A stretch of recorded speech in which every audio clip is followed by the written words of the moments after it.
ser egoísta. Nadie sino los hipócritas no son egoístas. La palabra egoísta tiene connotaciones peyorativas, porque todas las religiones la condenan. Quieren que no seas egoísta. ¿Por qué? Para ayudar a los demás. Recuerdo una cosa. Un niño pequeño estaba hablando con su madre, y la madre le dijo: recuerda que siempre debes ayudar a los demás. Y el niño preguntó: ¿y qué harán los demás? Por supuesto, la madre contestó: pues ayudar a los demás.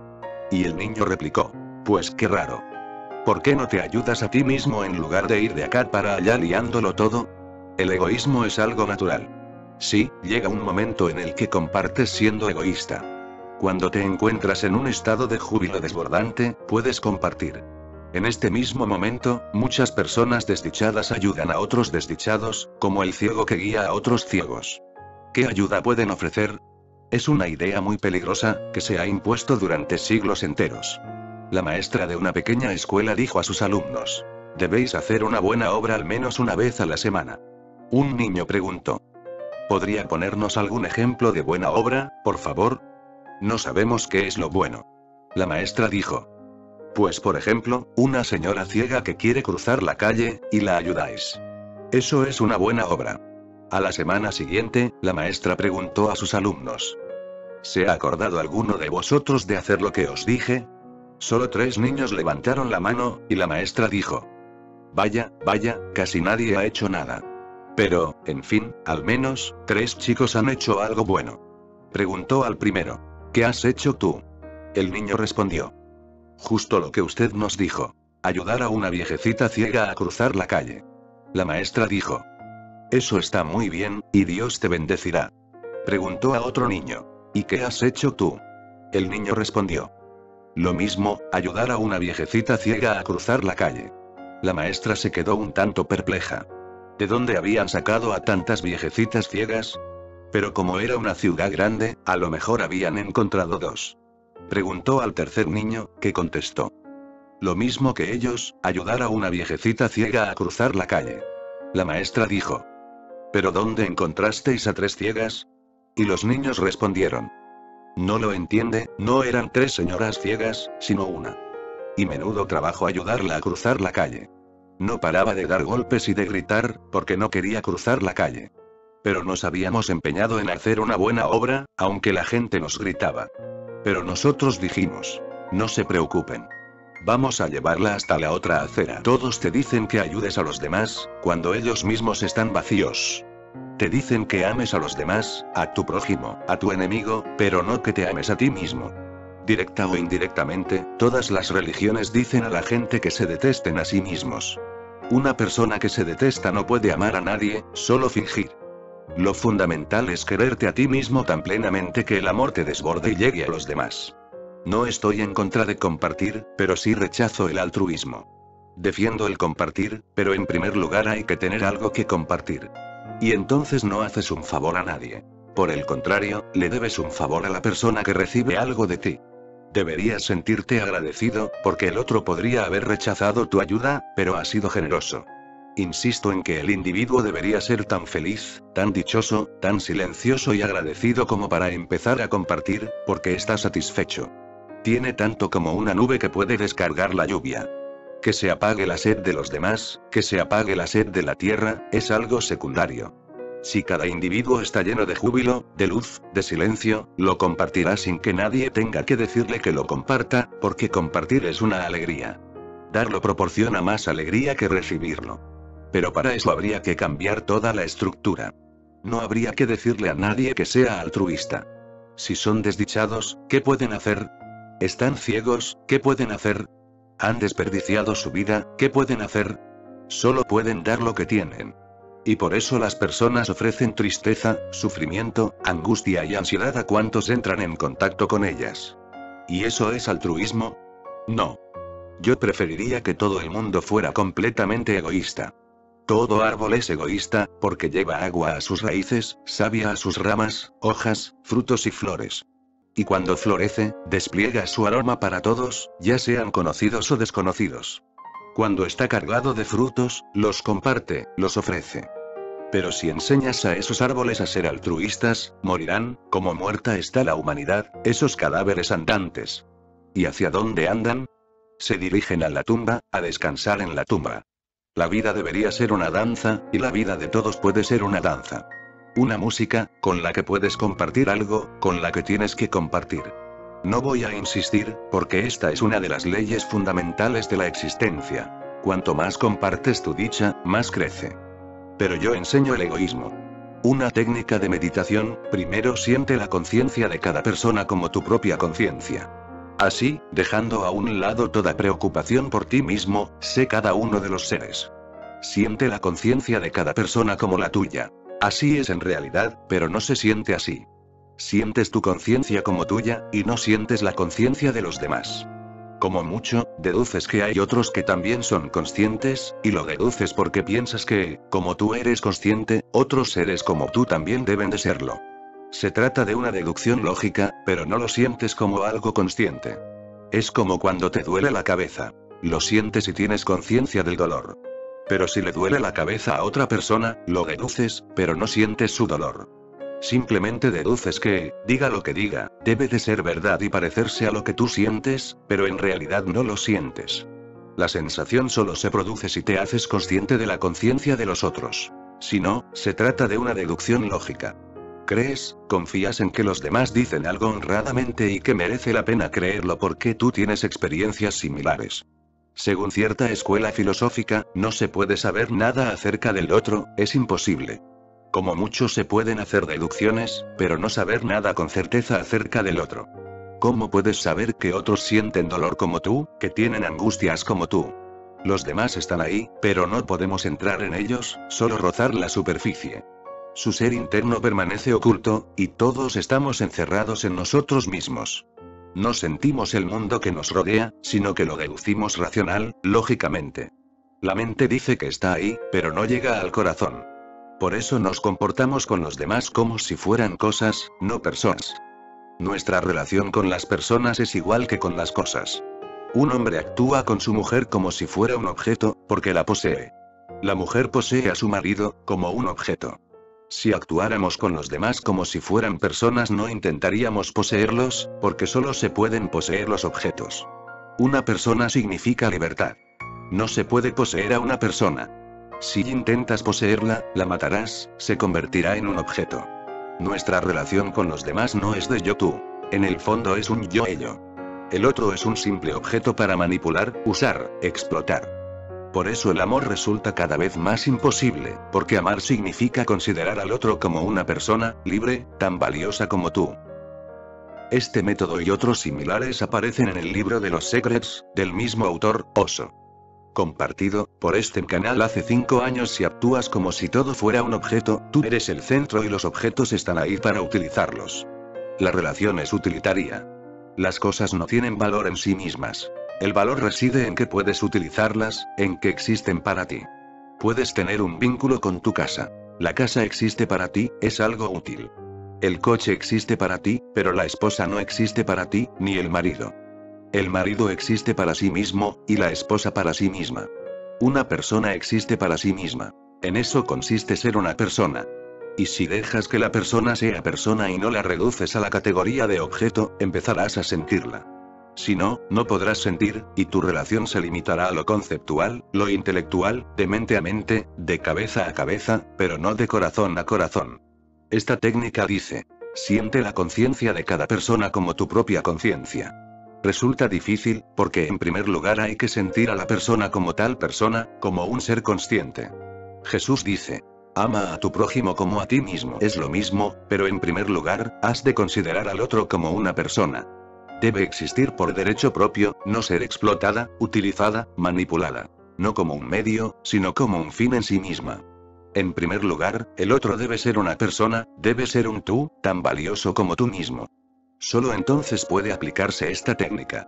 Siente la conciencia de cada persona como tu propia conciencia. En primer lugar, siente que el otro es consciente, y esto puede ocurrir, que sientas que el otro tiene la misma conciencia que tú. Entonces, desaparece el otro, y entre él y tú solo fluye la conciencia. Te conviertes en los dos polos de una sola conciencia que fluye, de una corriente. En el amor profundo, las dos personas no son dos. Se crea algo entre las dos, una corriente que fluye, y se convierten en dos polos. Cuando surja esta corriente te sentirás dichoso. Si el amor concede la dicha, es solo por esta razón. Que dos personas, durante un instante, pierden su ego. El otro se pierde y surge la unidad, solo durante un momento. Si ocurre, es el éxtasis, la dicha, como entrar en el paraíso. Solo un momento, pero puede transformarte. Según esta técnica, puede ocurrirte con todas y cada una de las personas. En el amor, solo te ocurre con una persona, pero en la meditación has de hacerlo con todas. Quien quiera que se acerque a ti. Disuélvete en ella y siente que no sois dos vidas, sino una sola, que fluye. Se trata de cambiar la gestalt. En cuanto sabes cómo hacerlo, en cuanto lo has hecho, resulta muy fácil. Al principio parece imposible, porque estamos demasiado apegados a nuestro ego. Resulta difícil desprenderse de ello, transformarse en una corriente. Por eso, al principio te vendrá bien intentarlo con algo que no te inspire mucho miedo. Te resultará más fácil con un árbol, porque le tienes menos miedo. Sentado junto a un árbol, siéntelo y siente que te has hecho uno con él, que existe un flujo dentro de ti, una comunicación, un diálogo, una fusión. Sentado junto a la corriente de un río, siente la corriente, siente que el río y tú os habéis hecho uno. Tumbado bajo el cielo, siente que el cielo y tú os habéis hecho uno. Al principio tendrás que usar la imaginación, pero poco a poco sentirás que tocas la realidad con la imaginación. Y después, inténtalo con las personas. Al principio resulta difícil por el miedo. Como has reducido a las personas a objetos, tienes miedo de que si dejas que alguien llegue a una gran intimidad contigo también te reduzca a un objeto. Ese es el miedo, y por eso nadie se permite una gran intimidad. Siempre hay que mantener las distancias, mantenerse en guardia. La proximidad excesiva resulta peligrosa porque el otro puede convertirte en un objeto, intentar poseerte. Ese es el miedo. Tú intentas convertir a los otros en objetos, y los otros hacen lo mismo, pero nadie quiere ser un objeto, nadie quiere ser un medio, nadie quiere que lo utilicen. Es lo más degradante, que te reduzcan a un medio para alcanzar algo, sin valor por ti mismo. Pero todo el mundo lo intenta. Por eso existe un profundo temor, y resulta difícil iniciar esta técnica con las personas. De modo que empieza con un río, una colina, las estrellas, el cielo, los árboles. Cuando conozcas la sensación de ser uno con el árbol, cuando conozcas la dicha de ser uno con el río, que sin perder nada ganas la existencia entera, entonces podrás intentarlo con las personas. Y si sientes tanta dicha con un árbol, con un río, imagínate la dicha con una persona, porque una persona es un fenómeno más elevado, un ser más evolucionado. Con una persona puedes alcanzar cimas de experiencia más elevadas. Si eres capaz de alcanzar el éxtasis incluso con una roca, con una persona puedes experimentar un éxtasis divino. Pero empieza con algo que no te dé mucho miedo. O, si hay una persona a la que quieras, un amigo, un amante, alguien a quien no tengas miedo, con quien puedas tener auténtica intimidad sin sentir temor, con quien puedas perderte sin el miedo de que te convierta en un objeto. Si tienes a alguien así, prueba esta técnica. Piérdete, conscientemente, en esa persona. Cuando te pierdes conscientemente en alguien, ese alguien se pierde en ti. Cuando te abres al otro y fluyes en él, el otro empieza a fluir en ti y se produce un profundo encuentro, una comunión, porque dos energías se funden en una. En tal estado, no existe el ego, el individuo. Solo la conciencia. Y si esto es posible con un individuo, también lo es con el universo entero. Lo que los santos llaman éxtasis, samadhi, no es sino un fenómeno de profundo amor entre una persona y el universo. Siente la conciencia de cada persona como la tuya. Y así, al olvidar toda preocupación por ti mismo, transfórmate en cada uno de los seres. Conviértete en el árbol, en el río, en la esposa, en el marido, en el niño, en la madre, en el amigo. Puede practicarse en cualquier momento de la vida.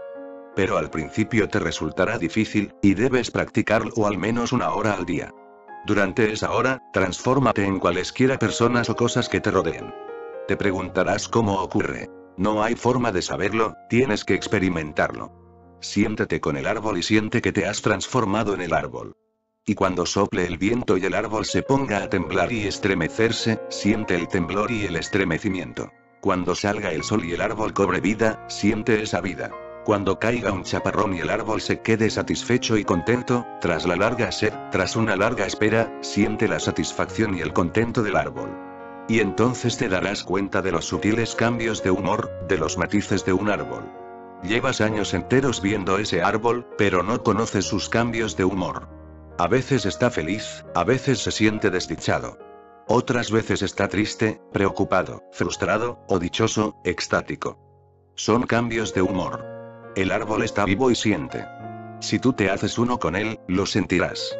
Y entonces sentirás si el árbol es joven o viejo, si está insatisfecho o satisfecho con su vida, si está o no enamorado de la existencia, si está furioso, enfadado, contra algo, si siente violencia o una profunda compasión. El árbol cambia a cada momento, como tú. Si sientes una profunda afinidad con él, lo que llamamos empatía. La empatía significa que comprendes también al otro, que os hacéis uno. Los cambios de humor del árbol, por ejemplo, se convierten en los tuyos. Y si llega a lo más profundo, puedes hablar, mantener comunicación con el árbol. Cuando empiezas a conocer sus cambios de humor, también comprendes su lenguaje, y el árbol compartirá su mente contigo, compartirá sus éxtasis y sus angustias. Y esto puede ocurrir con todo el universo. Intenta mantener empatía con algo al menos 1 hora al día. Al principio te parecerá que estás haciendo tonterías. Pensarás: ¡qué estupidez! Si miras a tu alrededor y te das cuenta de que alguien está mirando o de que hay alguien que conoces, pensarán que estás loco. Pero eso es solo al principio. En cuanto entres en este mundo de empatía, te parecerá que el mundo entero se ha vuelto loco, porque se pierden tantas cosas sin ninguna necesidad. La vida ofrece tanto, y la gente se lo pierde. Se lo pierden por su cerrazón, porque no permiten que la vida entre en ellos. Y la vida solo puede entrar en ti si tú entras en la vida, por muchísimos caminos, por muchos senderos, en múltiples dimensiones. Consigue la empatía al menos 1 hora al día. Este era el significado de la oración en los inicios de todas las religiones. Una afinidad con el universo, una profunda comunicación con el universo. En la oración, se habla con Dios, y Dios significa la totalidad. A veces te enfadas con Dios, a veces le estás agradecido, pero hay una cosa cierta: que estás en comunicación. Dios no es un concepto mental, sino una relación profunda, íntima. En eso consiste la oración. Pero nuestras oraciones se han podrido porque no sabemos comunicarnos con los seres, y si no puedes comunicarte con los seres, no puedes comunicarte con el ser con mayúscula. Si no puedes comunicarte con un árbol, ¿cómo vas a comunicarte con toda la existencia? Y si te sientes imbécil por hablar con un árbol, más imbécil te sentirás hablando con Dios.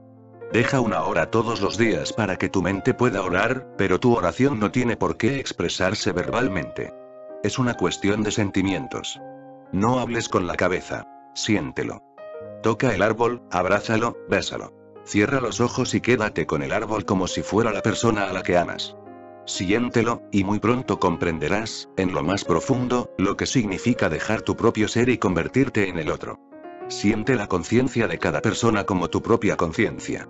Así, dejando a un lado toda preocupación por ti mismo, sé cada uno de los seres.